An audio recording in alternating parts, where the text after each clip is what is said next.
Hello everyone, welcome to the channel of पेनॉर्मिक education. हम इस वीडियो सेशन में हमारे एग्जेम्पशंस के डिस्कशन को अंडर जीएसटी कंटिन्यू करने वाले हैं। हमने पार्ट 1 में काफी सारी एंट्रीज कवर कर ली थी। इनफैक्ट आधा मेगा एग्जेम्पशन नोटिफिकेशन 12-17 हमने कवर कर लिया था और बाकी आधा इस सेशन में हम कंटिन्यू करने वाले हैं। हम बकेट्स बना बना के इसका डिस्कशन कर रहे थे एंड देयर बाय हमारा नेक्स्ट बकेट हम कवर करने वाले हैं with regard to interest. Interest की जो सर्विसेज होती है उसे एग्जेम्प्ट किया हुआ है जीएसटी लॉ के अंदर। क्या लिखा है एंट्री के अंदर? अगर कोई सर्विस दी गई है by way of extending deposits, loans और advances where the consideration is represented by way of interest और डिस्काउंट, तो उस इंटरेस्ट और डिस्काउंट पे कोई जीएसटी नहीं लगाया जाएगा। सबसे पहली बात तो मैंने किसी को लोन दिया तो लोन तो ट्रांजैक्शन इन मनी है, उस पे तो जीएसटी लग ही नहीं सकता क्योंकि ना वो गुड्स है ना वो सर्विस है। अब मैंने जो लोन दिया उस पे सामने वाला मुझे ब्याज दे रहा है, इंटरेस्ट दे रहा है, तो उस इंटरेस्ट को जो एक सप्लाई ऑफ सर्विस है उसे एग्जेम्प्ट लिया जाता है, उस पर कोई जीएसटी नहीं लगाया जाएगा। अब ये जो इंटरेस्ट और डिस्काउंट है इसके रिलेटेड हमें क्लैरिटी के साथ रीड करना बहुत जरूरी है क्योंकि इसमें बहुत सारे छोटे छोटे पॉइंट्स हैं जो पूछे जा सकते हैं कि ये टैक्सेबल किया जाएगा या फिर एग्जेम्प्ट। फॉर एग्जांपल, मैंने सेविंग्स अकाउंट खुलाया तो सेविंग्स अकाउंट में जो ब्याज मिला वो एग्जेम्प्ट है। मैंने बैंक से लोन लिया, उस लोन पे जो ब्याज दिया वो एग्जेम्प्ट है। लेकिन जो बैंक चार्जेस होते हैं, सर्विस फीस होती है, मिनिमम अकाउंट बैलेंस चार्जेस होते हैं या फिर किसी भी तरीके की बैंकिंग की लोन प्रोसेसिंग चार्जेस होते हैं, ये सब टैक्सेबल होते हैं, इन पे कोई एग्जेम्पशन नहीं है। सिर्फ एक ऐसा इंटरेस्ट है जिसे क्लियरली टैक्सेबल किया गया है and that is interest on credit card services. क्योंकि क्रेडिट कार्ड पे अगर आप लेट पेमेंट करते हो तो उस लेट पेमेंट को हम ब्याज की तरह नहीं देखते, लेट पेमेंट चार्जेस की तरह देखते हैं and thereby interest on credit card is fully taxable under GST क्योंकि वो delayed payment charge के नेचर में देखा जाता है। इसके अलावा जो ब्याज होते हैं उन सब को हम exempt रखते हैं। इसीलिए इंटरेस्ट की डेफिनेशन में लिखा है it means interest payable in respect of money borrowed or debt incurred but does not include any service fees or other charges। Again clarity के साथ समझना, उधार वाले इंटरेस्ट को हमने exempt किया है। एक इंटरेस्ट होता है डिलेड पेमेंट वाला इंटरेस्ट, वो टैक्सेबल है। जैसे मैंने आपको सामान बेचा और सामान बेचते वक्त मैंने कहा 15 दिन में दोगे तो 15,000 रुपए लगेंगे और अगर लेट किया तो मैं आपसे 2% ब्याज लूंगा, तो वो जो 2% इंटरेस्ट है वो इंटरेस्ट नहीं है, वो डिलेड पेमेंट चार्ज है और वो डिलेड पेमेंट चार्ज टैक्सेबल किया जाएगा। ये बात वैल्यूएशन चैप्टर में हम क्लियरली पढ़ते हैं कि वैल्यू ऑफ सप्लाई में इस डिलेड पेमेंट चार्ज को इंक्लूड किया जाता है।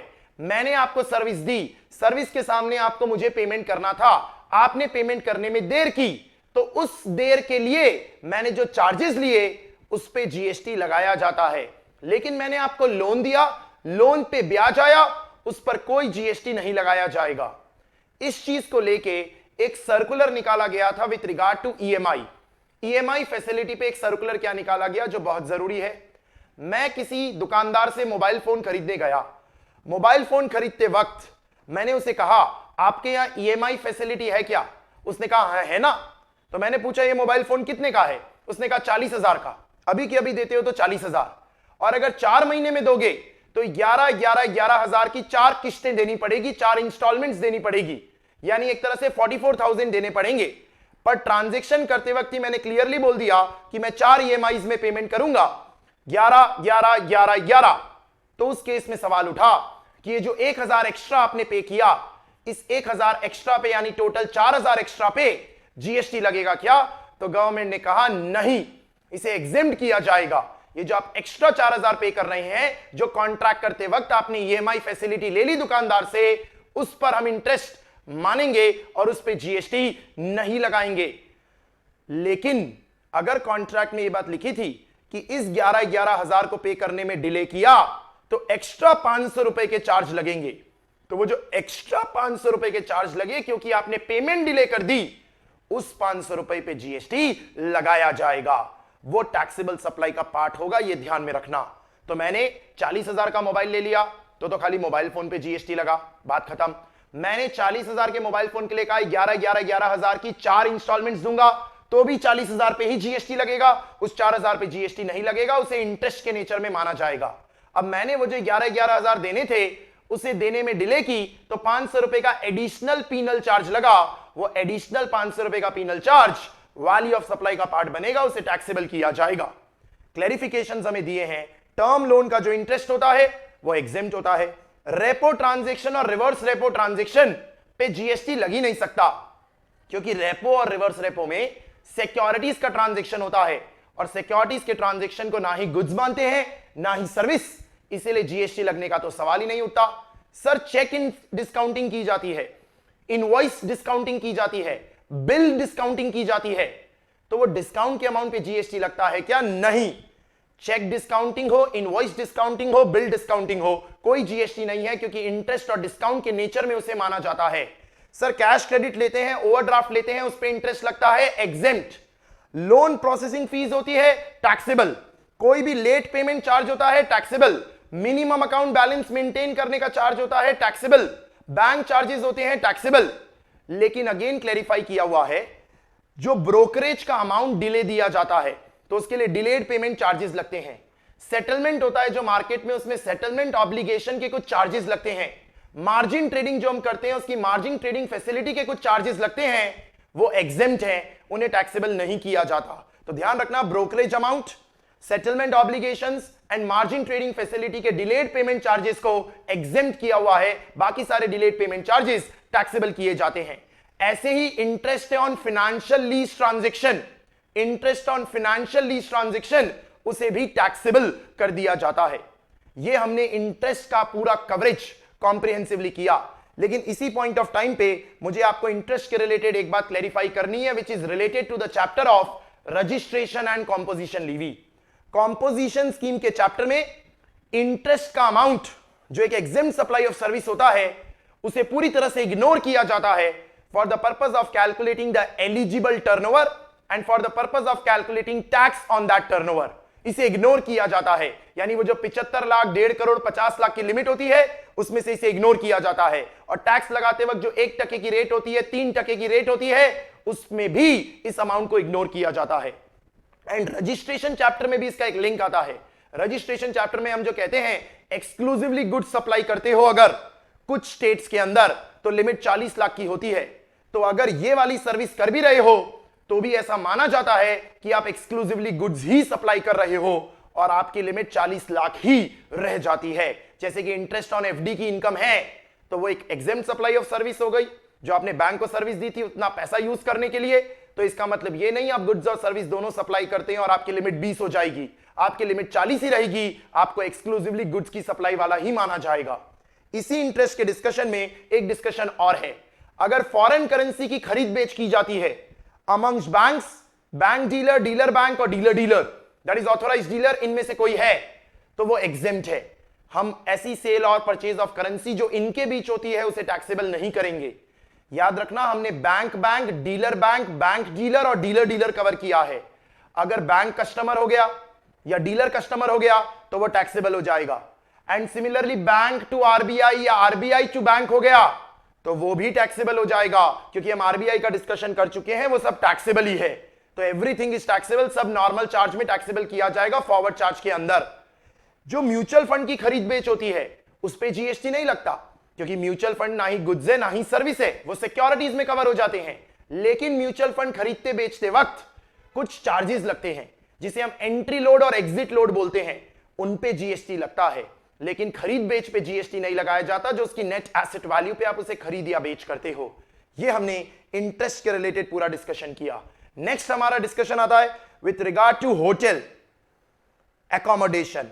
किसी होटल में, किसी गेस्ट हाउस में, किसी इन में रहने पे जो चार्जेस लिए जाते हैं, रूम का भाड़ा लिया जाता है, उसके रिलेटेड पहले यहां पर एग्जेम्पशन मिलता था, अब कोई एग्जेम्पशन नहीं मिलता। मतलब होटल रूम का भाड़ा 500 रुपए हो, 100 रुपए हो, 10,000 रुपए हो, जीएसटी लगेगा, इट इज टैक्सेबल, उस पर कोई एग्जेम्पशन नहीं है। पहले 1000 रुपए की यहां एक लिमिट हुआ करती थी, 1000 रुपए की लिमिट को डिलीट कर दिया गया था कुछ समय पहले, एंड देयर बाय अब होटल का रूम का भाड़ा कुछ भी दिया हो, इट इज फुल्ली टैक्सेबल, उसे पूरी तरह से चार्ज क्रिएट किया जाएगा। इससे एक रिलेटेड पॉइंट हम कवर कर लेते हैं, services by way of conduct of religious ceremony. आप किसी भी तरह की रिलीजियस सेरेमनी कंडक्ट कराने के लिए किसी पंडित वगैरह को बुलाते हैं, तो पंडित को जो आप पे करते हैं उस रिलीजियस सेरेमनी को कंडक्ट कराने के लिए, पूजा पाठ कराने के लिए, आरती कराने के लिए या कोई भागवत पढ़ने के लिए, तो वो जो भी आप उसे पे करते हैं वो पूरा एग्जेम्प्ट है, उस पे 1 रुपया जीएसटी नहीं लगाया जाएगा। एंड अगर किसी रिलीजियस प्लेस की प्रिसिंक्ट्स, रिलीजियस प्लेस के अगल बगल जो जनरल पब्लिक के लिए बना है, जिसे एक चैरिटेबल रिलीजियस ट्रस्ट चलाता है, जो सेक्शन 12AA या 12AB या 1023C of income tax act वाला है, तो उसकी रेंटिंग को भी हमने एग्जेम्प्ट किया है। तो कोई रिलीजियस प्लेस है which is meant for general public, जिस रिलीजियस प्लेस को कोई चैरिटेबल ट्रस्ट चलाता है which is registered as per income tax act, और उस रिलीजियस प्लेस के अगल बगल के इलाके को रेंट पे दिया जाता है, जैसे धर्मशाला वगैरह होती है या बगल में टेंट वगैरह लगा दिए जाते हैं किसी तरह के भजन समारोह के लिए, वो सब एग्जेम्प्ट कर दिया जाएगा। लेकिन इतनी बड़ी बात लिखने के बाद इन्होंने कहा यह एग्जेम्पशन नहीं मिलेगा अगर इन तीनों में से कोई बात सैटिस्फाई हो गई तो, यानी देयर आर 3 एक्सेप्शंस, यानी इन तीनों में से कोई बात सैटिस्फाई हो गई तो वो टैक्सेबल हो जाएगा। क्या है? अगर आपको रेंटिंग दी गई है कोई रूम की और वो रूम का भाड़ा 1000 रुपए या उससे ज्यादा है, 1000 या उससे ज्यादा, तो टैक्सेबल है। 1000 से कम है यानी 999 तक है तो एग्जेम्प्ट होगा, 1000 या उससे ज्यादा है तो उसे टैक्सेबल किया जाएगा, रूम रेंट। जबकि होटल एकोमोडेशन में ऐसा कुछ नहीं था, इट वाज फुल्ली टैक्सेबल। लेकिन renting of precincts of a religious place managed by a charitable entity, room rent 999 तक एग्जेम्प्ट है, पर डे 1000 या उससे ज्यादा है तो टैक्सेबल। ऐसे ही कोई बैंक्वेट हॉल है, कम्युनिटी हॉल है, कल्याण मंडपम है या कोई ओपन एरिया है और उसका 10,000 या उससे ज्यादा पर डे लिया है तो टैक्सेबल, 10,000 से कम लिया है पर डे तो एग्जेम्प्ट। और ऐसे ही अगर बिजनेस के लिए शॉप्स भाड़े पे दी है, रिलीजियस प्लेस के अगल बगल होती है ना, पूजा के सामान बेचने वगैरह के लिए जो दुकानें होती है, वो भाड़े पे दी है 10,000 रुपए पर मंथ, 10,000 और मोर पर मंथ, तो उसे भी टैक्सेबल किया जाएगा। 10,000 से कम है तो एग्जेम्प्ट रखा जाएगा, but it is per month. ये हमारा रेंटिंग ऑफ रिलीजियस प्लेसेस के रिलेटेड डिस्कशन हो गया, यानी रूम वगैरह भाड़े पे लेते हो तो उसकी क्या ट्रीटमेंट की जाती है। नेक्स्ट आइटम आता है electricity related services. Electricity related services में क्या कवर्ड है? जो हमारे घर पे बिजली आती है, चाहे वो रेसिडेंशियल यूज के लिए आए या हमारे ऑफिसेज में कमर्शियल यूज के लिए आए, उस बिजली पे कोई जीएसटी नहीं लगाया जाता, उसे सस्ता रखने के लिए उसे एग्जेम्प्ट रखा है। यानी अगर कोई इलेक्ट्रिसिटी यूटिलिटी जो इलेक्ट्रिसिटी सप्लाई कर रही है, चाहे वो सेंट्रल इलेक्ट्रिसिटी अथॉरिटी हो, स्टेट इलेक्ट्रिसिटी बोर्ड हो, सेंट्रल ट्रांसमिशन यूटिलिटी हो, स्टेट ट्रांसमिशन यूटिलिटी हो या कोई डिस्ट्रीब्यूटर हो as per electricity act, fully exempt है। लेकिन शादियों वगैरह में प्राइवेट जनरेटर्स लगाए जाते हैं, जेनसेट्स लगाए जाते हैं। आपने शादियों वगैरह में बिजली सप्लाई करने के लिए देखा होगा, बड़े बड़े ट्रकों में मूवेबल जनरेटर्स आते हैं जिनसे बिजली प्रोवाइड की जाती है, वो टैक्सेबल किया जाता है क्योंकि वो प्राइवेट कॉन्ट्रैक्टर्स होते हैं, ऑथराइज्ड अंडर इलेक्ट्रिसिटी एक्ट वाले लोग नहीं होते, इसलिए प्राइवेट ऐसे कॉन्ट्रैक्ट्स फुल्ली टैक्सेबल होते हैं। एक सर्कुलर ने क्लैरिफाई किया है ये चीजों पे जीएसटी लगता है, सिर्फ इलेक्ट्रिसिटी का बिल एग्जेम्प्ट है। अगर आपका बिल खो गया, डुप्लीकेट बिल चाहिए, उसके चार्ज लिए जा रहे हैं 100 रुपए, टैक्सेबल। आपको मीटर इंस्टॉल करना है, लेबर चार्जेस लग रहे हैं, टैक्सेबल।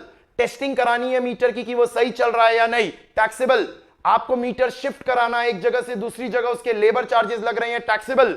इक्विपमेंट भाड़े पे लिया है जो मीटर का इक्विपमेंट है, टैक्सेबल। इलेक्ट्रिसिटी का कनेक्शन लगवाने के लिए कोई एप्लीकेशन फी दी है, टैक्सेबल। ये सब टैक्सेबल किया जाएगा। खाली जो इलेक्ट्रिसिटी का बिल होता है वही एग्जेम्प्ट होगा, चाहे वो रेसिडेंशियल हो, कमर्शियल हो या व्हाटएवर हो। हम इलेक्ट्रिसिटी को पूरी तरह से एग्जेम्प्ट रखते हैं। ऐसी इलेक्ट्रिसिटी रिलेटेड एक और एंट्री है कि अगर सर्विसेज दी गई है बाय सच यूटिलिटीज जिसमें कंस्ट्रक्शन या इरेक्शन किया जा रहा है इलेक्ट्रिसिटी नेटवर्क का, कहां तक? फार्मर के एग्रीकल्चरल यूज के लिए उसके ट्यूबवेल तक, तो उस केस में वो जो सर्विसेज सप्लाई की गई होगी ऑफ कंस्ट्रक्शन और erection for extending electricity up to the tubewell of the farmer will be fully exempt. ये हमारी कुछ इलेक्ट्रिसिटी रिलेटेड डिस्कशन हो गया। देन एक बड़ा इंपॉर्टेंट डिस्कशन आता है भाड़े पे घर लेना, renting of residential dwelling. Recently इस एंट्री को लेके कुछ अपडेट्स आए थे एंड दैट इज वाई इसको कॉम्प्रिहेंसिवली ध्यान में रखना जरूरी है क्योंकि यहां पर रिवर्स चार्ज का भी लिंक है। अगर कोई रेसिडेंशियल ड्वेलिंग रेसिडेंशियल यूज के लिए भाड़े पे दी गई है, रेसिडेंशियल प्लेस है और दी भी गई रेसिडेंशियल यूज के लिए है, तो अगर वो किसी अनरजिस्टर्ड पर्सन को दी है तो वो एग्जेम्प्ट है। इसके अलावा बाकी सब टैक्सेबल है, इसके अलावा बाकी सब टैक्सेबल है। फिर से, रेसिडेंशियल ड्वेलिंग रेसिडेंशियल यूज के लिए किसी अनरजिस्टर्ड रेसिपिएंट को दी है तो वो एग्जेम्प्ट है, बाकी सब टैक्सेबल है। यानी अगर sir commercial dwelling for residential use है, commercial dwelling for commercial use है, टू रजिस्टर्ड टू अनरजिस्टर्ड, सब टैक्सेबल है। खाली एक बात कही हमने, renting of residential dwelling for residence to an unregistered person. यानी अगर sir residential dwelling for residence to a registered person दिया तो उसे टैक्सेबल कर दिया जाएगा, टू अ रजिस्टर्ड पर्सन दिया तो। जिसमें एक इंपॉर्टेंट क्लैरिफिकेशन है, अगर ये रेसिपिएंट जो रजिस्टर्ड पर्सन है वो एक सोल प्रोप्राइटर है, सोल प्रोप्राइटर है, इंडिविजुअल है, और उसने ये जगह अपने परिवार के साथ रहने के लिए भाड़े पे ली थी, तो भले वो रजिस्टर्ड पर्सन है, उसे एग्जेम्प्ट रखा जाएगा। ये क्लैरिफिकेशन दिया था गवर्नमेंट ने। तो मैंने एक जगह भाड़े पे ली जो रेसिडेंशियल ड्वेलिंग है, रेसिडेंस के लिए ली, मैं रजिस्टर्ड हूं, लेकिन मैं उस जगह का इस्तेमाल अपने बिजनेस में नहीं करने वाला, अपने परिवार के साथ रहने के लिए करने वाला हूं, तो भले मैं रजिस्टर्ड पर्सन हूं, इट इज एग्जेम्प्ट। लेकिन अगर मैंने वो जगह भाड़े पे ली और मैं एक रजिस्टर्ड पर्सन हूं और उसका इस्तेमाल मेरे स्टाफ के रहने के लिए किया जाएगा, मेरे एम्प्लॉइज के रहने के लिए किया जाएगा, तो वो पर्सनल यूज नहीं है, प्रोफेशनल यूज है, जिसे टैक्सेबल कर दिया जाएगा। जिसमें रिवर्स चार्ज का पॉइंट क्या है, अगर residential dwelling for residential use है या कमर्शियल यूज है पर टू अ रजिस्टर्ड पर्सन है तो उसे रिवर्स चार्ज में कवर किया जाता है। मेरी बात बहुत ध्यान से सुनी होनी चाहिए आपने। रेसिडेंशियल ड्वेलिंग है, रेसिडेंशियल यूज है या फिर कमर्शियल यूज है, पर टू अ रजिस्टर्ड पर्सन है तो उसे रिवर्स चार्ज में कवर किया जाएगा। तो आप इसे विजुअलाइज करने के लिए एक छोटा सा डायग्राम बना के रखें, यह बहुत जरूरी रहेगा। रेसिडेंशियल ड्वेलिंग रेंट पे दिया गया, जिसके दो यूजेस हैं, या तो रेसिडेंशियल यूज है या कमर्शियल यूज है। जिसमें रेसिडेंशियल यूज वाला रजिस्टर्ड को दिया, अनरजिस्टर्ड को दिया, या कमर्शियल यूज वाला रजिस्टर्ड को दिया या अनरजिस्टर्ड को दिया। तो ये वाला जो अनरजिस्टर्ड को दिया वो तो एग्जेम्प्ट है, ये वाला जो टैक्सेबल है वो रिवर्स चार्ज में है, ये वाला जो टैक्सेबल है वो भी रिवर्स चार्ज में है, और ये वाला जो टैक्सेबल है वो फॉरवर्ड चार्ज मैकेनिज्म में है। और अगर कमर्शियल ड्वेलिंग की बात कर दी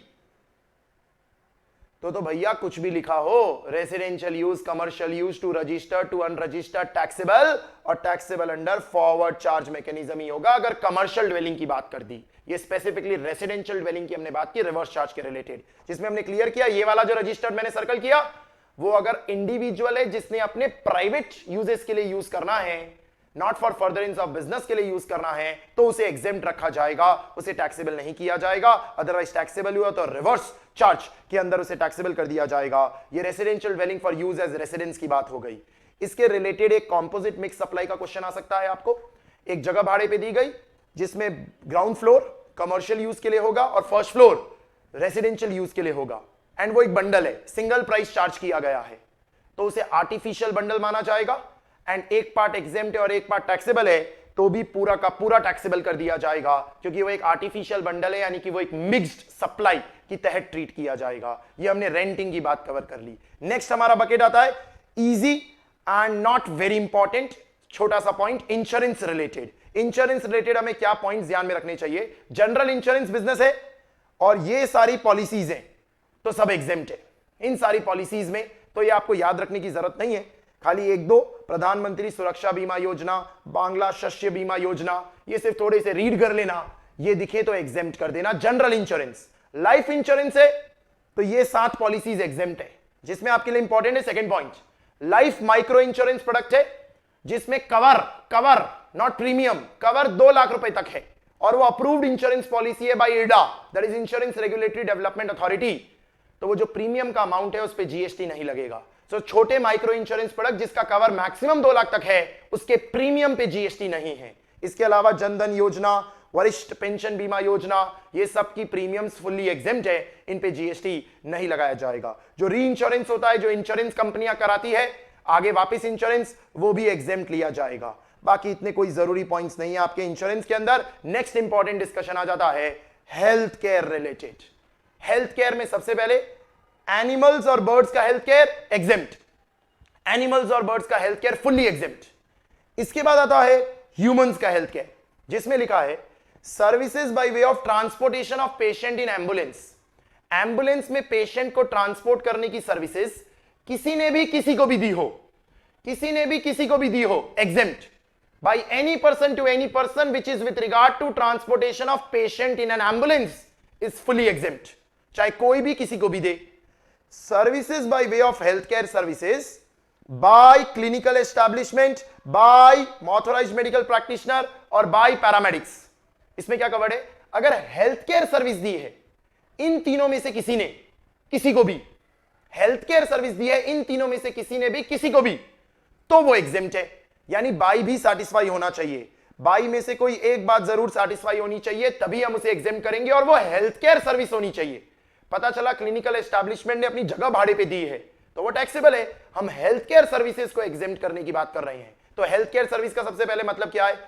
किसी भी तरह की illness, injury, deformity including pregnancy, कोई भी तरह की इलनेस, इंजरी, डिफॉर्मिटी को ट्रीट करना, वो हेल्थ केयर है। हालांकि हेयर ट्रांसप्लांट, कॉस्मेटिक और प्लास्टिक सर्जरी हेल्थ केयर नहीं है, तो ध्यान रखना, हेयर ट्रांसप्लांट की सर्विसेज ली है, cosmetic surgery, plastic surgery, it is taxable, उसे एग्जेम्प्ट नहीं किया जाएगा। हालांकि अगर ये 3 services is necessary to cure the person, यानी एक्सीडेंट हो गया एंड इसीलिए सर में चोट लगने की वजह से हेयर ट्रांसप्लांट करना पड़ा, फेस पे चोट लगने की वजह से प्लास्टिक सर्जरी करनी पड़ी, तो एग्जेम्प्ट है, नहीं तो उसे फुल्ली टैक्सेबल कर दिया जाएगा। Hair transplant, cosmetic and plastic surgery, जिसमें यह हेल्थ केयर सर्विस किसने दी होनी चाहिए?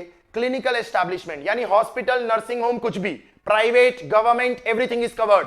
क्लिनिक चला रहा है डॉक्टर, प्राइवेट है, पब्लिक है, गवर्नमेंट हॉस्पिटल है, सब एग्जेम्प्ट।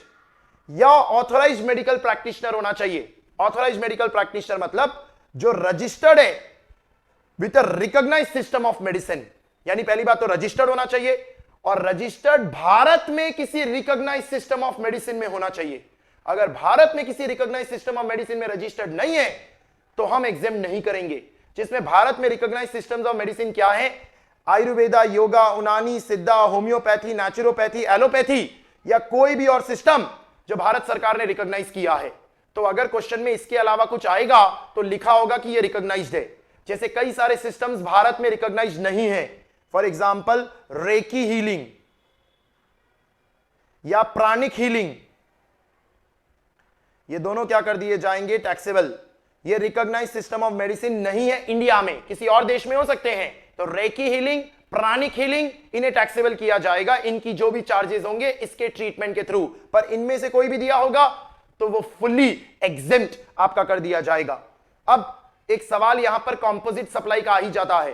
कंपोजिट सप्लाई का क्या आ जाता है कि भाई हॉस्पिटल में एडमिट हुए तो बहुत सारे चार्जेस लगते हैं, जितने चार्जेस लगते हैं वो सब एग्जेम्प्ट होंगे।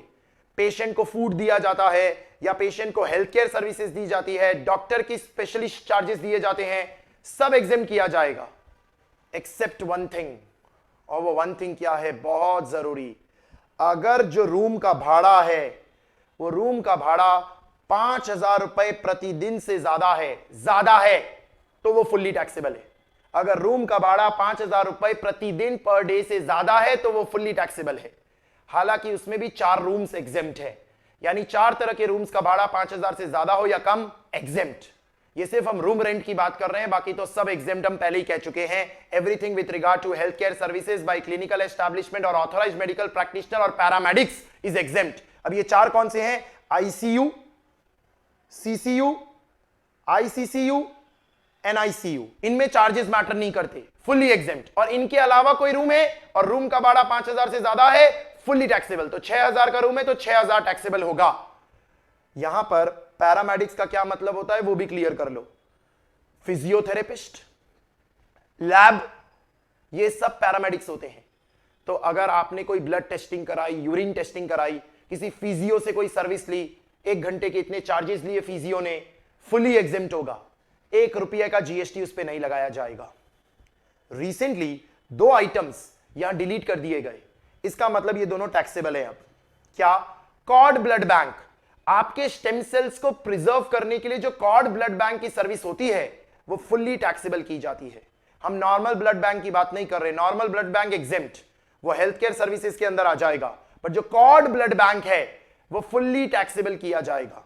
ऐसे ही जो हॉस्पिटल्स अपना बायोमेडिकल वेस्ट किसी फैसिलिटी को देते हैं उसे ट्रीट करने के लिए, तो वो जो ऑपरेटर्स हैं of biomedical waste treatment facility, वो हॉस्पिटल्स को सर्विसेज देते हैं, वो पहले एग्जेम्प्ट होता था, अब टैक्सेबल है। यानी biomedical waste treatment facility to an establishment by way of treating that biomedical waste is taxable. Public conveniences की सर्विसेज, बाथरूम्स, वॉशरूम्स, यूरिनल्स, ये सब की सर्विसेज फुल्ली एग्जेम्प्ट है, इन्हें टैक्सेबल नहीं रखा गया, इन्हें एग्जेम्प्ट रखा गया है। एक सर्कुलर आया था रिसेंटली कि ये जो असिस्टेड रिप्रोडक्टिव टेक्नोलॉजी है जैसे कि आईवीएफ, क्या ये भी एग्जेम्प्ट होंगे? तो गवर्नमेंट ने क्लैरिफाई किया, यस ये भी एग्जेम्प्ट होंगे, क्योंकि हमने हेल्थ केयर सर्विसेज के अंदर प्रेगनेंसी को भी शामिल कर लिया है एंड उसके रिलेटेड जो ऑल्टरनेटिव या असिस्टेड रिप्रोडक्टिव टेक्नोलॉजीज हैं वो सब के सब एग्जेम्प्ट किए जाएंगे, उनमें कुछ भी हम टैक्सेबल नहीं करने वाले हैं। ये हमने हेल्थ केयर सर्विसेज के रिलेटेड डिस्कशन कवर कर लिया। अब नेक्स्ट इंपॉर्टेंट डिस्कशन आता है ट्रांसपोर्टेशन ऑफ गुड्स के रिलेटेड सारी एंट्रियां। बड़ा केयरफुली सुनना, यहां पर काफी सारी लिंकिंग है, मैं उन सारी लिंकिंग को इकट्ठा करके आपके साथ डिस्कस कर लेता हूं। सबसे पहले ट्रांसपोर्टेशन ऑफ गुड्स में यह देखा जाता है मोड ऑफ ट्रांसपोर्ट क्या है। मोड ऑफ ट्रांसपोर्ट ही अगर एग्जेम्प्ट है तो कहानी खत्म। मोड ऑफ ट्रांसपोर्ट अगर एग्जेम्प्ट नहीं है तो देखा जाता है क्या ट्रांसपोर्ट किया गया, और क्या ट्रांसपोर्ट किया गया उसकी एक लिस्ट है। अगर वो लिस्ट में बैठ गया तो एग्जेम्प्ट है, लिस्ट में नहीं बैठा तो अब तो वो टैक्सेबल ही होना है। यानी 2 लेयर्स है, पहला लेयर मोड ऑफ ट्रांसपोर्ट और दूसरा layer goods, what are we transporting. तो समझना, बाय रोड आप कुछ भी ट्रांसपोर्ट करें, ऐसा लिखा है एग्जेम्प्ट है बाय रोड, लेकिन ऐसा लिखने के बाद कहा है अगर जीटीए या कुरियर है तो फुल्ली टैक्सेबल है। जीटीए या कुरियर है तो फुल्ली टैक्सेबल है। तो सर जीटीए क्या होता है? जीटीए होता है जिसे जब आप सामान देते हो एक जगह से दूसरी जगह पहुंचाने के लिए तो वो आपको कंसाइनमेंट नोट बना के देता है, कंसाइनमेंट नोट, वो जीटीए होता है। और कुरियर एजेंसी क्या होती है? प्राइवेट कुरियर वाले जिनको सामान दे दिया तो वो पहुंचा देते हैं सामान door to door, that is courier agency. Courier agency और जीटीए के लिए लिखा है ये टैक्सेबल है। तो सर फिर बाई रोड में एग्जेम्प्ट क्या हुआ? ना के बराबर चीजें एग्जेम्प्ट हुई। बाई रोड के अंदर एग्जेम्प्ट क्या हो गया? Individual truck operators, individual tempo operators जो कंसाइनमेंट नोट नहीं देते। आप सामान देते हो, बोले ठीक है पहुंचा देंगे, पहुंच जाएगा तो फोन पे कंफर्म कर देंगे, that is by road except GTA, तो वो एग्जेम्प्ट होता है। तो ना के बराबर चीजें एग्जेम्प्ट हुई, मतलब जीटीए और कुरियर एजेंसी में सब टैक्सेबल ही हो गया एक तरीके से। इनलैंड वाटरवेज से भेजना एग्जेम्प्ट है, सीधे एग्जेम्प्ट, कुछ भी भेजो, कुछ भी भेजो, इनलैंड वाटरवेज से transportation of goods is exempt, जिसमें याद रखना इनलैंड वाटरवेज के अंदर नेशनल वाटरवेज भी आ जाता है। तो inland waterways includes national waterways. अब हम सारा डिस्कशन पहले मोड ऑफ ट्रांसपोर्ट का ही कर लेते हैं। मोड ऑफ ट्रांसपोर्ट का, मोड ऑफ ट्रांसपोर्ट में पहले क्या दिमाग में आता है? रोड। तो सर रोड में आपने कहा जीटीए या कुरियर है तो टैक्सेबल है, नहीं तो एग्जेम्प्ट है। फिर दिमाग में आता है सर वाटर, वाटर यानी कि इनलैंड वाटरवेज अगर है, इनलैंड वाटरवेज, इंटरनेशनल नहीं कहा हमने, इनलैंड वाटरवेज या नेशनल वाटरवेज तो सब exempt. Sir what about by air? By air everything is taxable. By air कोई एग्जेम्पशन नहीं दे रहे हम, transportation of goods by air कर रहे हो, everything is taxable. Sir bye rail everything is taxable, हम कोई एग्जेम्पशन नहीं दे रहे। मैंने अभी तक खाली मोड की बात की है, कुछ गुड्स एग्जेम्प्ट होंगे वो बताऊंगा, पहले मैं सिर्फ मोड्स क्लियर कर रहा हूं। तो बाय रोड में जीटीए और कुरियर के थ्रू है तो टैक्सेबल, अदरवाइज एग्जेम्प्ट ही हो गया सब कुछ। इनलैंड वाटरवेज है तो सब एग्जेम्प्ट, बाय एयर है तो सब टैक्सेबल, बाय रेल है तो सब टैक्सेबल, और अगर बाय सी है तो भी सब टैक्सेबल, इनलैंड वाटरवेज को छोड़ के। Inland waterways is fully exempt, लेकिन इंटरनेशनली कुछ ट्रैवल हो रहा है तो वो तो हम टैक्सेबल करने वाले, उसे थोड़ी हम एग्जेम्प्ट कर रहे हैं। इतनी बातें लिखने के बाद लॉ में क्या किया गया? एक लिस्ट बना के दी गई, और लिस्ट बना के कहा गया कि अगर ये चीजें, इतनी चीजें रेलेवेंट है आपके लिए। ट्रांसपोर्ट की जा रही है बाय रेल, वेसल और GTA, by rail, by vessel और बाय जीटीए, तो एग्जिम्ट है। इनके अलावा कुछ भी है तो रेल, वेसल, जीटीए में वो टैक्सेबल कर दिया जाएगा। तो हमने पूछा वो क्या चीजें हैं? 6 चीजें। रिलीफ मटेरियल लेके जा रहे हो किसी डिजास्टर के लिए, डिफेंस या मिलिट्री का इक्विपमेंट लेके जा रहे हो, न्यूज़पेपर्स और मैगजीन जो रजिस्टर्ड है वो लेके जा रहे हो, एग्रीकल्चर प्रोड्यूस याद आया? एग्रीकल्चर प्रोड्यूस में डिस्कस किया था, by rail, by vessel, by GTA exempt होता है, बाय एयर टैक्सेबल होता है। मिल्क लेके जा रहे हो, सॉल्ट लेके जा रहे हो, फूड ग्रेन्स लेके जा रहे हो, including floor, pulses and rice. Rice याद आया? राइस का loading, unloading, storing, warehousing, packing and transportation bye rail, vessel और जीटीए एग्जेम्प्ट। पल्सेस, पल्सेस का खाली storage, warehousing and transportation bye rail, vessel और जीटीए एग्जेम्प्ट। बाकी सब पल्सेस का टैक्सेबल होगा, क्योंकि हमने पल्सेस को एग्रीकल्चर प्रोड्यूस नहीं मारा था, बट उसकी स्टोरेज और वेयरहाउसिंग को हमने एग्जेम्प्ट किया था सिर्फ। लोडिंग, अनलोडिंग और पैकिंग तो टैक्सेबल ही है पल्सेस का।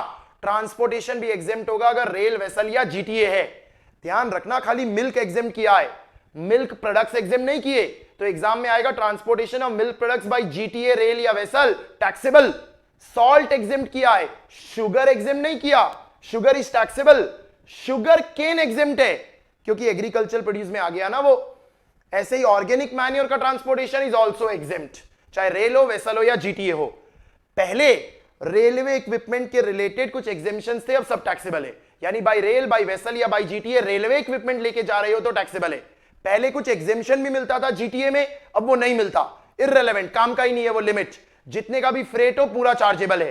पहले कुछ बेसिक एग्जेम्पशंस मिलते थे, वो सब कुछ काम नहीं लगेंगे। तो फिर से सर आपने कहा था बाय रोड है तो एग्जेम्प्ट, लेकिन बाय जीटीए है या बाय कुरियर है तो टैक्सेबल। बाय कुरियर सब कुछ टैक्सेबल, बाय जीटीए ये 6 चीजें एग्जेम्प्ट, इन 6 को छोड़ के कुछ भी टैक्सेबल। बाय रेल आपने कहा था सब टैक्सेबल, लेकिन ये 6 चीजें हैं तो एग्जेम्प्ट, उसके अलावा कुछ भी हो सब टैक्सेबल। बाय वेसल अगर इनलैंड वाटरवेज है सब एग्जेम्प्ट, इनलैंड वाटरवेज नहीं है तो ये 6 चीजें हैं तो एग्जेम्प्ट, नहीं तो टैक्सेबल। और बाय एयर सब कुछ टैक्सेबल, हमने कुछ भी एग्जेम्प्ट नहीं कहा, सब कुछ टैक्सेबल। अब मैं मेरा सारा ध्यान जीटीए पे ला रहा हूं। क्यों? क्योंकि मुझे जीटीए में आपको रिवर्स चार्ज समझाना है। जीटीए सर्विस दे रहा है इन 6 चीजों को छोड़ के, इन 6 चीजों को छोड़ के, तो वो टैक्सेबल होगा। लेकिन अगर रेसिपिएंट अनरजिस्टर्ड पर्सन है जीएसटी में रजिस्टर्ड नहीं है, अनरजिस्टर्ड है, या फिर वो रजिस्टर्ड तो है पर वो खाली टीडीएस के लिए रजिस्टर्ड है, खाली टीडीएस के लिए, सेक्शन 51 ऑफ जीएसटी टीडीएस के लिए रजिस्टर्ड है, तो अगेन एग्जेम्प्ट, अगेन एग्जेम्प्ट। मतलब समझना, आप डायग्रामेटिकली देख लो, service is provided by GTA, what that 6 goods, तो आगे पढ़ो ही मत, एग्जेम्प्ट है। आप कहते हो नहीं sir service is provided by GTA other than 6, other than 6, तो मैंने कहा किसको दिया?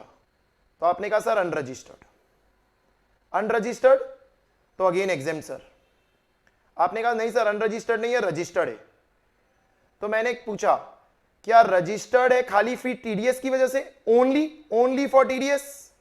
आपने कहा हां, तो अगेन सर एग्जेम्प्ट है, भले उन 6 के अलावा कोई भी गुड्स है। और आपने कहा नहीं सर ऐसा कुछ नहीं है, वो तो रजिस्टर्ड है, तो अदर्स में आ गया, अदर्स में आ गया तो सर वो टैक्सेबल है, वो टैक्सेबल है, और वो टैक्सेबल रिवर्स चार्ज में है, रिवर्स चार्ज में 13-17 के तहत, नोटिफिकेशन 13-17 के तहत रिवर्स चार्ज में है, क्योंकि टैक्सेबल हुआ तो रिवर्स चार्ज में होगा। पर जीटीए के पास चॉइस होती है, जीटीए के पास एक ऑप्शन होता है कि वो ऐसा कहे सरकार को, नहीं भाई मैं तो फॉरवर्ड चार्ज में रहना चाहता हूं। अगर जीटीए फॉरवर्ड चार्ज में रहना चाहता है तो उसे इनवॉइस पे क्लियरली डिक्लेयर करना पड़ेगा कि मैं फॉरवर्ड चार्ज में हूं और जीएसटी आपसे वसूल लूंगा, रेसिपिएंट तुम्हें टेंशन लेने की जरूरत नहीं है। यहां रेसिपिएंट का मतलब क्या हो जाता है? जो रजिस्टर्ड है, जो हम अदर्स की बात कर रहे हैं, the person who is liable to pay freight, जो पैसे देने वाला है, हमको तो उससे मतलब है, सामान किसने पहुंचाया, किसके यहां पहुंचाया, उससे मतलब नहीं है, जो पैसे देगा हमें उससे मतलब है। कंसाइनर भी हो सकता है, कंसाइनी भी हो सकता है, जो फ्रेट चुकाएगा हमें तो उससे लेना देना है। ये जीटीए के रिलेटेड इंपॉर्टेंट डिस्कशन हो गया, ये सब मैंने आपको प्रॉपरली बुक में दिया हुआ है। तो पहले तो ये बात हो गई कि मोड के थ्रू क्या होगा, फिर रिवर्स चार्ज अप्लाई होने के लिए बोल दिया recipient is the person liable to pay freight, और इनमें से कोई है, इनमें से कोई है तो रिवर्स चार्ज लगाया जाएगा। सर्विस प्रोवाइड की जा रही है रजिस्टर्ड पर्सन को या इनमें से किसी पर्सन को, तो वो जीएसटी के अंदर कवर होगा। जीटीए कौन हुआ? जो कंसाइनमेंट नोट इशू करेगा। अगर अनरजिस्टर्ड पर्सन को प्रोवाइड किया जा रहा है तो एग्जेम्प्ट, जैसे घर का सामान लेके जाना, वो एग्जेम्प्ट कर दिया जाएगा। ये सारे आइटम लेके जा रहे हो बाय रेल वेसल जीटीए तो एग्जेम्प्ट, जिसे डिटेल में आपको यहां पर लैंग्वेज के साथ लिख के दिया हुआ है, वो आप रेफर कर सकते हो। सिर्फ services by GTA to these people who have taken registration only for TDS. और आपको पता है टीडीएस में इन्हीं लोगों को टीडीएस में रजिस्ट्रेशन लेना होता है, तो लिस्ट तो वही है जो सेक्शन 51 में आप पढ़ते हो, तो भी एग्जेम्प्ट, जो मैंने कवर करा दिया। अब इस चीज को लेके एक छोटा सा सर्कुलर इशू किया गया जो आपसे पूछा जा सकता है। क्या सर्कुलर इशू किया गया? मैं एक ट्रक वाले के पास गया जो जीटीए है, और उसको बोला तेरी ट्रक मुझे दे दे 2 दिन के लिए, ड्राइवर और ट्रक दे दे, मैं 2 दिन काम पटाऊंगा और फिर तुझे वापस कर दूंगा, जिसके लिए ले ले 50,000 रुपए या वॉट एवर। तो सवाल उठा, is it transportation of goods by GTA और is it renting of that motor vehicle?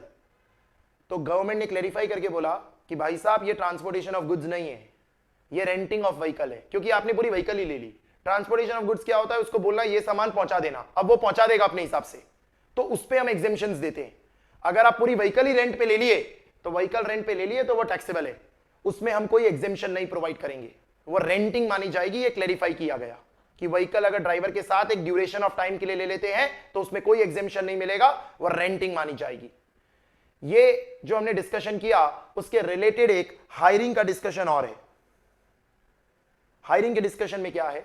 आपने भाड़े पे, आपने मतलब किसी ने भी भाड़े पे किसी स्टेट ट्रांसपोर्ट अंडरटेकिंग को एक मोटर व्हीकल दी है जिसमें 12 से ज्यादा लोग बैठ सकते हैं। स्टेट ट्रांसपोर्ट अंडरटेकिंग जैसे Gujarat state road transport corporation, Maharashtra state road transport corporation. तो किसी भी पर्सन ने एक मोटर व्हीकल जिसमें 12 से ज्यादा लोग बैठ सकते हैं वो किसी स्टेट ट्रांसपोर्ट अंडरटेकिंग को दिया तो हायरिंग चार्जेस एग्जेम्प्ट।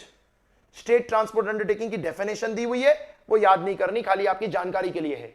वैसे ही भाड़े पे अगर किसी लोकल अथॉरिटी को किसी ने भी एक ईवी दी जिसमें 12 पैसेंजर से ज्यादा बैठ सकते हैं, इलेक्ट्रिक व्हीकल दी भाड़े पे, वो भी एग्जेम्प्ट। तो अगर कोई भी मोटर व्हीकल दी जिसमें 12 से ज्यादा लोग बैठ सकते हैं टू स्टेट ट्रांसपोर्ट अंडरटेकिंग, या एक इलेक्ट्रिक व्हीकल दी टू लोकल अथॉरिटी यानी म्युनिसिपैलिटी, पंचायत, कैंटोनमेंट बोर्ड, जो लोकल अथॉरिटी होती है, मोर देन 12 पैसेंजर्स, वो भी एग्जेम्प्ट, वो भी एग्जेम्प्ट। हायर पे दे रहे हो आप। या फिर किसी जीटीए को means of transportation of goods दिया, कोई ट्रक या टेम्पो भाड़े पे दिया किसी जीटीए को, किसी ने भी, फुल्ली एग्जेम्प्ट। या फिर एक motor vehicle for transportation of faculty staff एक ऐसे पर्सन को दिया जो किसी एजुकेशनल इंस्टीट्यूट को, जो कि स्कूल को पढ़ाती है, उसे भाड़े पे व्हीकल दिया गया। मतलब एक एनी पर्सन है मिस्टर एक्स, मिस्टर एक्स ने एक ऐसी व्हीकल भाड़े पे दी है मिस्टर वाई को, जो मिस्टर वाई वो व्हीकल भाड़े पे लेने के बाद किसी स्कूल को, उनके स्टूडेंट्स, फैकल्टी और स्टाफ को ट्रांसपोर्टेशन सर्विस प्रोवाइड करेगा। तो मिस्टर एक्स ने जो मिस्टर वाई को भाड़े पे व्हीकल दी, जिसे मिस्टर वाई इस्तेमाल करेगा किसी स्कूल को ट्रांसपोर्ट की सर्विस देने के लिए, तो जो हायरिंग चार्जेस हैं मिस्टर एक्स ने जो मिस्टर वाई को व्हीकल हायरिंग पे देते वक्त लिए होंगे, वो एग्जेम्प्ट रखे जाएंगे। तो हायरिंग में 4 चीजें एग्जेम्प्ट है। पहला, स्टेट ट्रांसपोर्ट अंडरटेकिंग को एक ऐसी मोटर व्हीकल देना जिसमें 12 पैसेंजर से ज्यादा बैठ सकते हैं। लोकल अथॉरिटी को एक ईवी देना जिसमें 12 पैसेंजर से ज्यादा बैठ सकते हैं। किसी जीटीए को कोई भी ट्रांसपोर्टेशन ऑफ गुड्स की व्हीकल देना, और किसी ऐसे पर्सन को एक ऐसी व्हीकल देना जिसमें स्टूडेंट, फैकल्टी, स्टाफ को ट्रांसपोर्ट कराया जाएगा बाय दैट पर्सन जो वो किसी स्कूल को सर्विसेज दे रहा है। स्कूल को, स्कूल यानी प्री स्कूल भी हो गया, कॉलेज को हुआ तो टैक्सेबल, डिप्लोमा को इंस्टीट्यूट हुई तो टैक्सेबल, स्कूल तक अप टू 12th स्टैंडर्ड वाली इंस्टीट्यूट को, तो उसे हम एग्जेम्प्ट करेंगे। ये हायरिंग की बात हो गई। अब ट्रांसपोर्टेशन ऑफ गुड्स हो गया, तो ट्रांसपोर्टेशन ऑफ पैसेंजर आ जाता है। ट्रांसपोर्टेशन ऑफ पैसेंजर में बहुत केयरफुली सुनना, क्या करना है। अगर आप टिकट बुक करते हैं बाय एयर, इकोनॉमी क्लास की, बिजनेस क्लास नहीं, इकोनॉमी क्लास की, फर्स्ट क्लास नहीं, इकोनॉमी क्लास की, जो एम्बार्क या टर्मिनेट, उड़ता या उतरता, टेक ऑफ या लैंड किसी ऐसे एयरपोर्ट पे करता है जो अरुणाचल प्रदेश, आसाम, मणिपुर, मेघालय, मिजोरम, नागालैंड, सिक्किम या त्रिपुरा के स्टेट में लोकेटेड है, या वेस्ट बंगाल के बागडोगरा में लोकेटेड है। 8 स्टेट्स के किसी भी एयरपोर्ट पे, या वेस्ट बंगाल के बागडोगरा एयरपोर्ट पे, 9 लोकेशंस, 8 स्टेट्स के कोई भी एयरपोर्ट पे और वेस्ट बंगाल के बागडोगरा पे से उड़ता है या उतरता है इकोनॉमी क्लास, तो वो एग्जेम्प्ट है। इकोनॉमी क्लास एग्जेम्प्ट है। Business class, first class fully taxable. तो मैंने टिकट बुक कराई बागडोगरा टू मुंबई, एग्जेम्प्ट। मैंने टिकट बुक कराई Delhi to Bagdogra, exempt. Flight कहां से कहां जा रही है मैटर नहीं करता, मेरी टिकट देखनी है। मेरी टिकट का चढ़ना या उतरना इनमें से किसी जगह पे है तो एग्जेम्प्ट होगा। फिर क्या दिया है, नॉन एसी कॉन्ट्रैक्ट कैरेज है, लेकिन वो रेडियो टैक्सी नहीं है। रेडियो टैक्सी मतलब जहां आप जीपीएस के थ्रू ट्रैक कर सकते हो आप कहां हो, ड्राइवर कहां है, वो रेडियो टैक्सी होती है, फुल्ली टैक्सेबल। रेडियो टैक्सी हमेशा टैक्सेबल होती है, याद रखना, हमेशा। Non AC contract carriage for transportation of passenger excluding tourism conducted tour charter hire. अगर आपने कोई कॉन्ट्रैक्ट कैरेज बुक की कि इधर से उधर जाना है और कॉन्ट्रैक्ट कैरेज नॉन एसी है तो वो एग्जेम्प्ट होगा। लेकिन अगर उसे टूरिज्म या किसी टूर के लिए बुक किया गया है, हायर पे ही ले लिया है कि 2 दिन के लिए मेरी, तो टैक्सेबल हो जाएगा। तो सबसे पहले देखना कॉन्ट्रैक्ट कैरेज है, कॉन्ट्रैक्ट कैरेज है तो एसी है क्या, टैक्सेबल। नॉन एसी है क्या, तो क्या टूरिज्म के लिए है, टैक्सेबल। नॉन एसी है पर टूरिज्म टूर के लिए नहीं है तो एग्जेम्प्ट होगा। जिसमें अगर रेडियो टैक्सी है तो टैक्सेबल ही है, एसी नॉन एसी देखना ही नहीं है, टैक्सेबल ही है। टूरिज्म नॉन टूरिज्म देखना ही नहीं है, radio taxis are always taxable. हालांकि अगर ये नॉन एसी कॉन्ट्रैक्ट कैरेज आपने किसी ईसीओ के थ्रू बुक की है जो ईसीओ सेक्शन 9 सब सेक्शन 5 में कवर्ड है तो अगेन टैक्सेबल। तो अगर आप किसी इलेक्ट्रॉनिक कॉमर्स ऑपरेटर के थ्रू इस नॉन एसी कॉन्ट्रैक्ट कैरेज को बुक करते हो जो टूरिज्म के लिए नहीं है तो टैक्सेबल है। यानी कि एग्जेम्प्ट एक ही चीज हो रही है। अगर आप डायरेक्टली बिना किसी ईसीओ के किसी नॉन एसी कॉन्ट्रैक्ट कैरेज को बुक कर रहे हो जो टूरिज्म टूर या चार्टर हायर के लिए नहीं है तो ही एग्जेम्प्ट होगा। ऐसे ही स्टेज कैरेज है जो एसी नहीं है, अगर एसी स्टेज कैरेज है तो टैक्सेबल। अगर नॉन एसी स्टेज कैरेज है तो एग्जेम्प्ट हो सकता है अगर डायरेक्ट बुक कर रहे हो। अगर ईसीओ के थ्रू बुक कर रहे हो तो टैक्सेबल कर दिया जाएगा। तो दिमाग में एक चार्ट जैसा बना लो, रेडियो टैक्सी हमेशा टैक्सेबल, हमेशा टैक्सेबल, सिंपल रखो। Contract carriage AC non AC, AC taxable, non AC tourism tour के लिए है टैक्सेबल, नॉन टूरिज्म पर्पस के लिए है, ईसीओ के थ्रू है टैक्सेबल, अदर्स है एग्जेम्प्ट।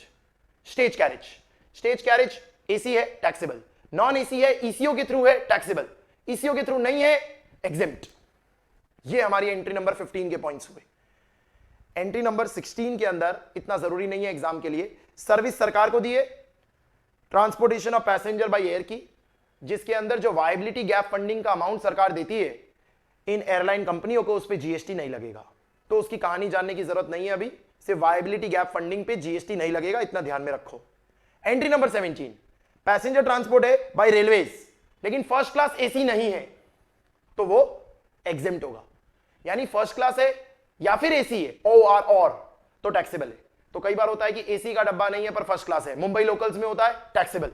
स्लीपर कोच है, सेकंड सीटिंग है, एग्जेम्प्ट। मेट्रो है, मोनोरेल है, ट्रैम रेल है, एग्जेम्प्ट। मेट्रो भी, मोनोरेल भी, ट्रैम रेल भी। ध्यान रखना एयर ट्रैम टैक्सेबल होती है, एयर ट्रैम को एग्जेम्प्ट मत करना। Air tram is taxable, is always taxable. Tram rail पटरी पे चलती है वो एग्जेम्प्ट है, हवा वाली होती है वो टैक्सेबल है।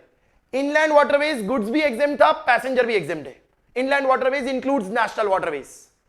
पब्लिक ट्रांसपोर्ट से आप इंडिया की 2 लोकेशंस के बीच में ट्रैवल कर रहे हो और वो टूरिज्म के लिए नहीं है तो एग्जेम्प्ट। जैसे कि आप चेन्नई से पोर्ट ब्लेयर जा रहे हो, चेन्नई से पोर्ट ब्लेयर, रोज आइलैंड, ये सब अंडमान एंड निकोबार में, तो ये इनलैंड वाटरवेज तो नहीं है, इंटरनेशनल वाटरवेज है, पर it is between 2 places located in India और वो अगर टूरिज्म के लिए नहीं है तो एग्जेम्प्ट। टूरिज्म के लिए है तो टैक्सेबल है। इनलैंड वाटरवेज में तो सब एग्जेम्प्ट है, इनलैंड वाटरवेज नहीं है, in a vessel between 2 places located in India है और वो टूरिज्म नहीं है तो एग्जेम्प्ट, टूरिज्म है तो टैक्सेबल। यहां एक सर्कुलर आया था रिसेंटली पब्लिक ट्रांसपोर्ट को लेके, पब्लिक ट्रांसपोर्ट के रिलेटेड उन्होंने क्लियर किया। पब्लिक ट्रांसपोर्ट का मतलब ये नहीं कि सरकारी ट्रांसपोर्ट एजेंसी होनी चाहिए। पब्लिक ट्रांसपोर्ट मतलब जो आम जनता के लिए है, चाहे उसे प्राइवेट ऑपरेटर्स चलाते हो या गवर्नमेंट ऑपरेटर्स चलाते हो। Even private operators public transport की सर्विस देते हैं, तो पब्लिक ट्रांसपोर्ट की सर्विस होनी चाहिए, चाहे वो फेरी प्राइवेट वाले चलाते हो, उससे कोई फर्क नहीं पड़ता, स्टिल एग्जेम्प्ट होगा। Metered cabs and auto rickshaws including E rickshaws exempt है, लेकिन अगर ईसीओ के थ्रू बुक किया तो टैक्सेबल है। तो मीटर्ड कैब्स या मीटर्ड ऑटो रिक्शाज या metered E rickshaws through eco is taxable, direct exempt. Cable way, rope way, air tram, ये सारे के सारे आपके टैक्सेबल किए जाते हैं, इनमें कोई एग्जेम्पशन आपको प्रोवाइड नहीं किया जाता है। अगेन यहां पर एक क्लैरिटी दी गई है, जब आप नॉन एसी कॉन्ट्रैक्ट कैरेज सीधे भाड़े पे ले लेते हो, सीधे भाड़े पे, non air condition contract carriage, तो भाड़े पे लेना टैक्सेबल होता है। हमने कहा था कि आपने सिर्फ ट्रांसपोर्टेशन के लिए बुक किया कि भाई इधर से उधर पहुंचा दे, तो ही वो एग्जेम्प्ट है। तो क्लैरिफाई किया गया एग्जेम्पशन नहीं मिलेगा if it is for a period of time, क्योंकि आपने ले लिया उसको और बोला अब मैं देख लूंगा, तो वो हायरिंग होती है, वो ट्रांसपोर्टेशन ऑफ पैसेंजर नहीं होता। ट्रांसपोर्टेशन पैसेंजर होता है ड्राइवर को बोलना इधर से इधर पहुंचा, और ड्राइवर को बोलना तू उतर जा, गाड़ी मैं चलाऊंगा, मैं देख लूंगा, 2 दिन के लिए मुझे दे दे, भाड़ा बता। तो फिर वो हायरिंग होती है जो टैक्सेबल कर दिया जाएगा, वो क्लैरिफाई किया गया है। This was everything about transportation of passenger. अब हमारी एंट्री आ जाती है with regard to education, education related services. Education related services में पहले एजुकेशन इंस्टीट्यूट की डेफिनेशन क्लियर कर लो, क्योंकि वो काफी काम लगेगी। एजुकेशन इंस्टीट्यूट मतलब pre school and up to 12th, play group, nursery, pre nursery up to 12th education institute है। As a part of curriculum एक क्वालिफिकेशन देती है which is recognised by law. Law मतलब इंडियन लॉ, फॉरेन लॉ नहीं, Indian law.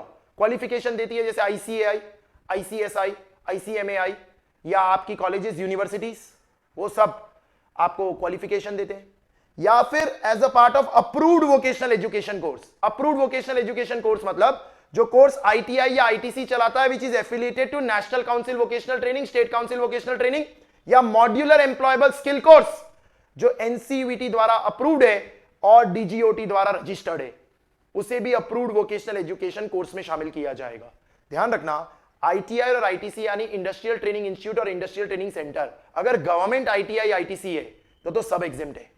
Private ITI ITC है तो exempt तभी होता है जब ये डेजिग्नेटेड ट्रेड्स के कोर्सेज ही पढ़ाते हैं। डेजिग्नेटेड ट्रेड्स कौन से होते हैं? वो अप्रेंटिसेस एक्ट में लिखा हुआ है, अप्रेंटिसेस एक्ट 1961 में लिखा है। तो क्वेश्चन में दिया हो प्राइवेट आईटीआई है और वो डेजिग्नेटेड ट्रेड करा रहा है तो एग्जेम्प्ट। प्राइवेट आईटीआई है अदर देन डेजिग्नेटेड ट्रेड करा रहा है टैक्सेबल। और गवर्नमेंट आईटीआई है कुछ भी कराए एग्जेम्प्ट है, क्योंकि वो गवर्नमेंटल सर्विस हो गई, वो एंट्री नंबर 6 में ही एग्जेम्प्ट हो गया।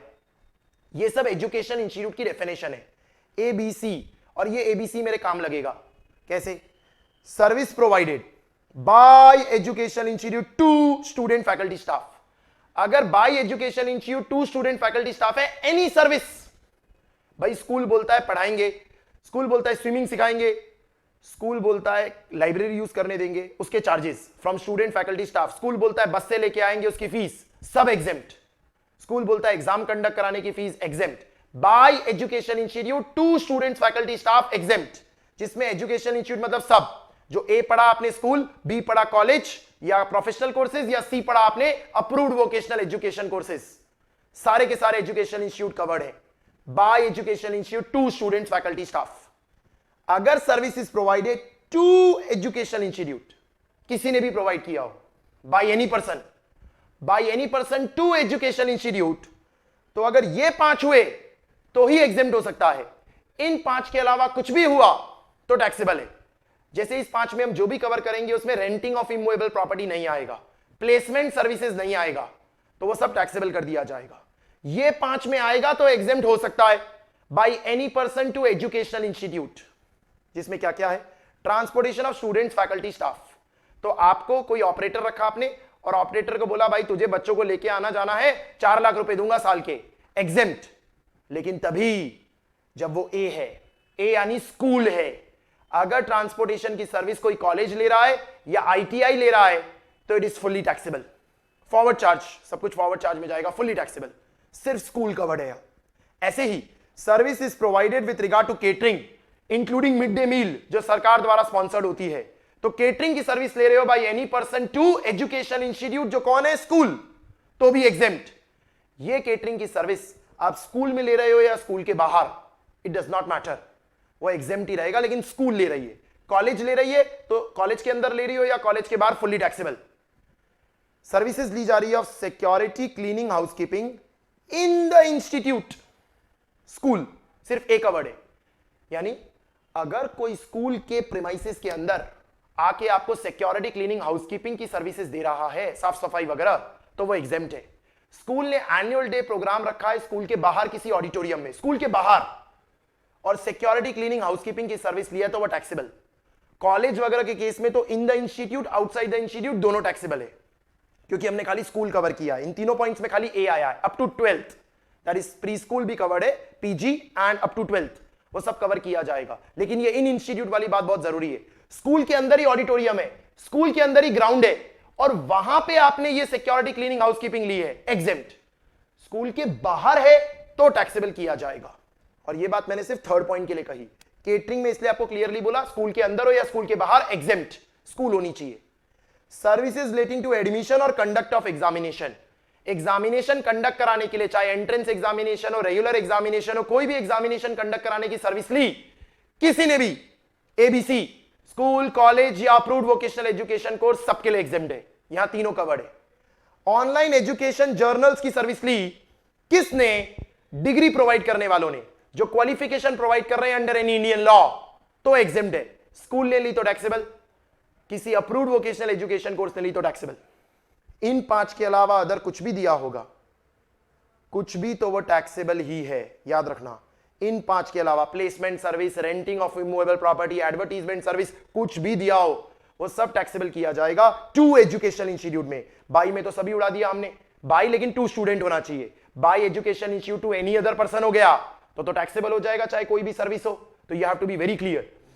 इस चीज के रिलेटेड कुछ अच्छे क्वेश्चंस क्या बनते हैं? मैं एक ऐसे कॉलेज में गया जहां पर वो मुझे डुअल सर्टिफिकेशन दे रहे हैं, एक डिग्री है जो अंडर इंडियन लॉ है और एक डिग्री है जो अंडर फॉरेन लॉ है, और उसके लिए उन्होंने मुझसे 4 लाख लिए, तो वो 4 लाख पूरा टैक्सेबल है, क्योंकि ये एक आर्टिफिशियल बंडल हो गया, मिक्स सप्लाई हो गया, और हाईएस्ट रेट ऑफ टैक्स पूरे पे लग जाएगी।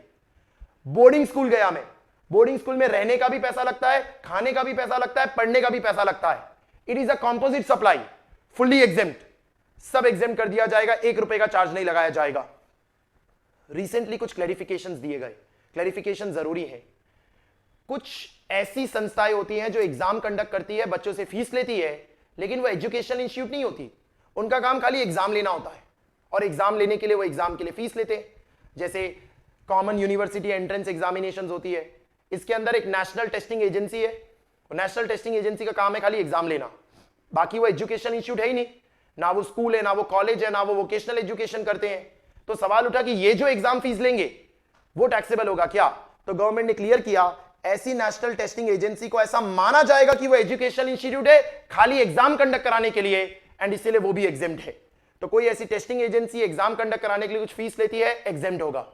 बोर्डिंग स्कूल हमने कहा एग्जेम्प्ट कर दिया जाएगा। डुअल क्वालिफिकेशन दी जा रही है तो हाईएस्ट रेट ऑफ टैक्स आपका उसके ऊपर लगा दिया जाएगा। ऐसे ही central education board, state education boards, ये सब एग्जेम्प्ट होंगे आपके, उससे कोई फर्क नहीं पड़ता। सीबीएसई बोर्ड है, आईएससी बोर्ड है, गुजरात स्टेट बोर्ड है, महाराष्ट्र स्टेट बोर्ड है, इट डज नॉट मैटर, सब कवर किए जाएंगे। आईबी बोर्ड है, वो भी एग्जेम्प्ट होगा। हमने क्वालिफिकेशन में इंडियन लॉ कहा, स्कूल के अंदर तो कोई भी बोर्ड चलेगा, सारे बोर्ड्स हमारे कवर किए जाएंगे, कोई फर्क नहीं पड़ता, इट इज फुल्ली एग्जेम्प्ट। समझना, कोई प्रोस्पेक्टिव एम्प्लॉयर से फीस चार्ज की गई तो वो टैक्सेबल होता है। जैसे प्लेसमेंट की सर्विसेज कराई जाती है, आईसीआई भी कराता है, तो आईसीआई सीए बनने के बाद प्लेसमेंट सर्विसेज कराता है, जहां कॉर्पोरेट से फीस लेता है, तो वो टैक्सेबल है। लेकिन बच्चों से जो लेता है वो एग्जेम्प्ट है, क्योंकि बच्चों को कोई भी स्टूडेंट फैकल्टी स्टाफ को सर्विस एजुकेशन इंस्टीट्यूट दे, वो एग्जेम्प्ट होती है। जो DG shipping, director general of shipping के मैरीटाइम कोर्सेज अप्रूव्ड है, वो भी एग्जेम्प्ट है। एंट्रेंस फी किसी एग्जामिनेशन वगैरह की लगती है, वो भी एग्जेम्प्ट है। क्यों इसे क्लैरिफाई किया गया? मैं अभी तक एजुकेशन इंस्टीट्यूट का स्टूडेंट नहीं हूं और मैं एंट्रेंस एग्जाम दे रहा हूं, तो मैं स्टूडेंट तो तब बनूंगा ना जब मैं पास हो जाऊंगा, तो मैं स्टूडेंट तो हूं ही नहीं, तो क्या मेरी एंट्रेंस फीस टैक्सेबल होगी? ऐसे ही मैं स्टूडेंट था और अब माइग्रेशन सर्टिफिकेट इश्यू कराने के लिए चार्जेस दे रहा हूं, तो क्या उन चार्जेस पे टैक्सेबल लगाया जाएगा, क्योंकि मैं अब तो स्टूडेंट हूं ही नहीं? तो गवर्नमेंट ने क्लियर किया, एंट्रेंस एग्जामिनेशन हो या माइग्रेशन सर्टिफिकेट हो, वो एग्जेम्प्ट होता है। आईआईएम जो सर्विस देता है, वो अगर ये 3 सर्विस होती है तो ही एग्जेम्प्ट होता है। Short term duration course taxable होते हैं, 2 ईयर का पोस्ट ग्रेजुएशन फेलो प्रोग्राम या 5 ईयर का इंटीग्रेटेड प्रोग्राम एग्जेम्प्ट होते हैं। Long run courses, short duration course मतलब less than 1 year, less than 1 year वाले कोर्सेस टैक्सेबल होते हैं। शॉर्ट ड्यूरेशन कोर्सेज आईएम के ध्यान में रखना, तो executive development programme, business development programme, family business programme, ऐसे कुछ भी दिए हो, ये सब शॉर्ट टर्म ड्यूरेशन कोर्सेज होते हैं, दीज आर टैक्सेबल। एग्जाम खाली लॉन्ग टर्म ड्यूरेशन वाले होते हैं। एक स्पेसिफिक एंट्री है जिसमें लिखा है सर्विस अगर national skill development corporation, sector skill council या उनकी असेसमेंट एजेंसी या ट्रेनिंग पार्टनर देते हैं तो वो भी एग्जाम्प्ट है। ऐसे कोई असेसिंग बॉडी एम्पैनल की गई है अंडर स्किल डेवलपमेंट इनिशिएटिव, उसकी सर्विसेज भी एग्जाम्प्ट है। कोई ट्रेनिंग प्रोवाइडर है एज पर दीनदयाल उपाध्याय ग्रामीण कौशल योजना, वो भी एग्जाम्प्ट है। एंट्री 72 जरूरी है। अगर सर्विस प्रोवाइड की गई है किसी ऐसे ट्रेनिंग प्रोग्राम में सरकार को, जहां सरकार 75% या उससे ज्यादा का खर्चा बेयर करती है, 75% और मोर, तो वो एग्जाम्प्ट है। तो सर्विस प्रोवाइडर है एनी पर्सन, वो ट्रेनिंग प्रोग्राम की सर्विसेज दे रहा है टू द गवर्नमेंट, और गवर्नमेंट उस ट्रेनिंग प्रोग्राम का 75% और मोर बर्डन उठाती है। तो ये वाली सर्विस जो ट्रेनिंग प्रोग्राम की दी जा रही है भाई any percent to government exempt हो जाएगा। एग्जाम में आएगा 70% ही बर्डन उठाती है, तो अगर 1 लाख का कंसिडरेशन है तो पूरा टैक्सेबल हो जाएगा, और अगर बोला 80% बर्डन उठाती है तो पूरा एग्जाम्प्ट हो जाएगा। तो ये 75% वाली बात ध्यान में रखना। ये हमारे एजुकेशन रिलेटेड एंट्री कंप्लीट हो गई। एजुकेशन रिलेटेड कंप्लीट हो गई तो अब तो छोटी छोटी कुछ एंट्रीज बची है तो फटाफट देख लेनी है हमें। Services by way of transfer as a going concern exempt होता है। रिसेंटली अमेंड हुआ था सैटेलाइट लॉन्च सर्विस। पहले लिखा था सैटेलाइट लॉन्च सर्विस अगर इसरो, अंतरिक्ष कॉर्पोरेशन या न्यू स्पेस इंडिया लिमिटेड देती है तो एग्जाम्प्ट होता है। अब ये नाम डिलीट कर दिए। अब ये नाम डिलीट कर दिए का मतलब ये नहीं कि ये टैक्सेबल हो गए। सैटेलाइट लॉन्च सर्विस कोई भी देता है, इसरो हो, अंतरिक्ष हो या कोई भी नया स्टार्टअप हो, सब एग्जाम्प्ट है। Satellite launch service is fully exempt. Service provide की जाती है by banking company to basic saving bank deposit account, जो प्रधानमंत्री जनधन योजना के तहत खुलता है, सब एग्जाम्प्ट। तो उसकी सर्विस फीस भी एग्जाम्प्ट हो जाएगी अगर प्रधानमंत्री जनधन योजना वाला खाता है तो। ईएसआईसी की सर्विसेज, ईपीएफ की सर्विसेज, कोल माइंस की सर्विसेज, नेशनल पेंशन सिस्टम की सर्विसेज एग्जाम्प्ट है। पर इरडा और सेबी की सर्विस टैक्सेबल है, जैसे आरबीआई की सर्विस भी टैक्सेबल है। अगर कोई इंटरमीडियरी है जो एसईजेड के अंदर सर्विसेज प्रोवाइड कर रहा है किसी कस्टमर को जो लोकेटेड आउटसाइड इंडिया है, तो एग्जाम्प्ट है। पहले फूड बिजनेस ऑपरेटर की सर्विसेज को एग्जाम्प्ट रखा था, अब टैक्सेबल कर दिया है। तो मुझे कोई प्रोडक्ट मार्केट में बेचना है खाने का, तो मुझे एफएसएसएआई से लाइसेंस लेना होगा। वो जो एफएसएसएआई से लाइसेंस के लिए फीस लगती है वो टैक्सेबल है। Rehabilitation council of India rehabilitation professional की सर्विसेज प्रोवाइड करती है। तो नशा मुक्ति केंद्र और ऐसी बहुत सारी जगहें हैं जहां रिहैबिलिटेशन प्रोफेशनल्स होते हैं, उनके जो चार्जेस होते हैं वो भी एग्जाम्प्ट है। किसी ट्रक को पूरे इंडिया में जाने का नेशनल परमिट चाहिए, ऑल इंडिया परमिट, तो उसकी जो लाइसेंस फीस होती है वो भी एग्जाम्प्ट है। एक स्पेसिफिक एंट्री है, देश में जगह जगह पे टेक्नोलॉजी पार्क्स बनाए जाते हैं जिन्हें हम इंक्यूबेटर्स कहते हैं। जैसे एसईजेड डेवलपर्स होते हैं वैसे ही कुछ पार्क्स होते हैं, जैसे टेक्नोलॉजी बिजनेस इंक्यूबेटर्स या फिर science and technology entrepreneurship park. ये लोग कोई भी सर्विस देते हैं वो फुल्ली एग्जाम्प्ट होता है, इनकी सारी सर्विसेज। अब ये जो इंक्यूबेटर्स होते हैं इनके यहां आके different different entrepreneurs hi-tech innovative products बनाते हैं जिन्हें इंक्यूबेटी कहते हैं। ये जो इंक्यूबेटी होते हैं इनकी सर्विसेज भी एग्जाम्प्ट की जाती है, पर 50 लाख तक। 50 लाख के ऊपर जाती है तो टैक्सेबल हो जाता है, जिसमें 2 शर्तें हैं। 50 लाख तक एग्जाम्प्ट तभी होगा जब पिछले साल का टर्नओवर भी 50 लाख तक रहा होगा और आपको काम करते हुए 3 ही साल हुए होंगे। 3 साल से ज्यादा हो गए तो सब टैक्सेबल है। या पिछले साल का टर्नओवर 50 लाख क्रॉस हो गया तो सब टैक्सेबल है। या पिछले साल का टर्नओवर 50 लाख तक था और इस साल आप 50 लाख के ऊपर चले गए तो ऊपर जाते ही सब टैक्सेबल हो जाएगा, अगले साल भी टैक्सेबल हो जाएगा। इस तरीके से इंक्यूबेटी की सर्विसेज एक लिमिट तक एग्जाम्प्ट है। अगर आप न्यूज कलेक्ट करने का सर्विस देते हो तो एग्जाम्पशन है। पब्लिक लाइब्रेरीज के अंदर किताबें जो भाड़े पे दी जाती है वो भी एग्जाम्प्ट है।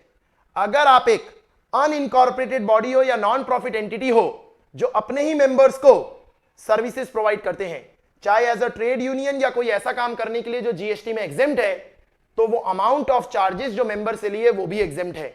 जिसमें एक पॉइंट जरूरी है, किसी रेसिडेंशियल कॉम्प्लेक्स में अगर आप 7500 रुपए पर मंथ पर मेंबर देते हो फ्लैट मेंटेनेंस का किसी अनइनकॉर्पोरेटेड बॉडी को या नॉट प्रॉफिट एंटिटी को जो किसी लॉ में भली रजिस्टर्ड हो जैसे कोऑपरेटिव सोसाइटीज, तो एग्जाम्प्ट होगा। रेसिडेंशियल कॉम्प्लेक्स का फ्लैट मेंटेनेंस यानी आरडब्ल्यूए, रेसिडेंट वेलफेयर एसोसिएशंस होते हैं जो बिल्डिंग वगैरह चलाते हैं, कॉम्प्लेक्सेस वगैरह चलाते हैं, 7500 के ऊपर गया तो फुल्ली टैक्सेबल। 8,000 है तो फुल्ली टैक्सेबल, लेकिन सब रेसिडेंशियल कॉम्प्लेक्स में कहा हमने, यानी कमर्शियल कॉम्प्लेक्स का फ्लैट मेंटेनेंस है 2,000 हो या 8,000 फुल्ली टैक्सेबल।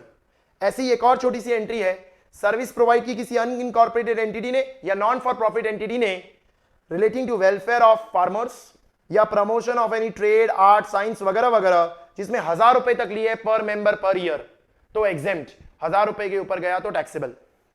एक रीसेंट सर्कुलर था जिसमें कहा गया गेस्ट एंकर आते हैं भाई टीवी शोज वगैरह पे, तो ये जो एंकर वगैरह आते हैं इनको जो ऑनरेरियम पे किया जाता है उस पे जीएसटी लगाया जाएगा। हालांकि अगर वो गेस्ट एंकर एक टैक्सेबल पर्सन ही नहीं है, उसका टर्नओवर ही 10 लाख या 20 लाख क्रॉस नहीं हुआ है, तो वो नॉन टैक्सेबल सप्लाई हो गया ना, तो कैसे जीएसटी लगाओगे। पर अगर वो एक टैक्सेबल पर्सन है तो उस केस में उस पे जीएसटी लगा दिया जाएगा, तब उस पे जीएसटी लगाया जाएगा। तो जो गेस्ट एंकर्स होते हैं उस पे जीएसटी लगता है, ये सिर्फ एक क्लैरिफिकेशन दिया गया। That's it, done. ये हमारे सारे एग्जेम्पशंस हमने क्विकली एंड कॉम्प्रिहेंसिवली जरूरी बातें पूरी तरह से कंप्लीट कर ली है। तो हमारे दो पार्ट्स, पार्ट 1 एंड पार्ट 2 के अंदर हमने सारे जीएसटी के एग्जेम्पशंस को क्लोज कर लिया है। नोटिफिकेशन नंबर 12-17 को हमने कॉम्प्रिहेंसिवली देख लिया। होपफुली आपको पूरी क्लैरिटी मिल गई होगी कि एग्जेम्पशंस में आपको क्या ध्यान में रखना है। आपने खाली सुन भी लिया है तो काफी है, क्योंकि आपको क्वेश्चन में देख के खाली बताना है टैक्सेबल होगा या फिर एग्जेम्प्ट। जरूर हमें कमेंट बॉक्स में बताएं आपको कैसा लगा ये सेशन, एंड आप इस तरह के और कौन से सेशंस एक्सपेक्ट करते हैं हमारे चैनल से, वो भी जरूर बताएं। हम जल्दी से जल्दी उसे केटर करने की कोशिश करेंगे। मोटिवेटेड होकर पढ़ते रहें, माइंडसेट पॉजिटिव रखें, कभी कोई दिक्कत नहीं होगी। फिर मिलेंगे ऐसे ही सेशंस के साथ। Till then take care, have a nice day.